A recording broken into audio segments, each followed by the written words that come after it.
Imagine running thousands of apps at once. How do you keep them from crashing? Meet Kubernetes, the master conductor for containers. First, what is a container? Like a shipping container for code, it packs your app and everything it needs into one neat box. Before Kubernetes, teams started containers by hand. One crash, one overload, and the whole website could go down in chaos. Kubernetes, Greek for helmsman, steers the ship. It was born at Google, now open source, and runs the world's biggest cloud apps. At its heart is a cluster. A control plane is the brain that decides, and worker nodes are the hands that run your containers. The smallest unit is a pod, one or more containers sharing storage and network, wrapped together like peas in a pod. You do not manage pods alone.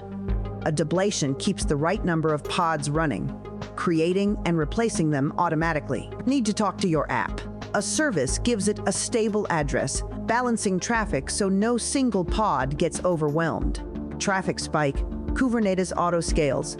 It adds more pods when busy, removes them when quiet, saving money and preventing crashes. Pod failed?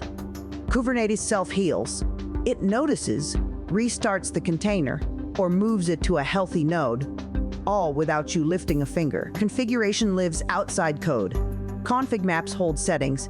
Secrets keep passwords safe, so you can update without rebuilding. Why does this matter? Kubernetes runs anywhere at your laptop, a data center, or any cloud, making apps portable and resilient. It also powers updates with zero downtime. Rolling updates replace pods one by one, so users never see the website go dark. It is not magic and not simple. Kubernetes is powerful but complex, with a steep learning curve for beginners. Yet when mastered, it lets small teams run massive systems, turning chaos into calm, orderly orchestration. Kubernetes does not just run containers, it conducts them. And that is why it powers the modern internet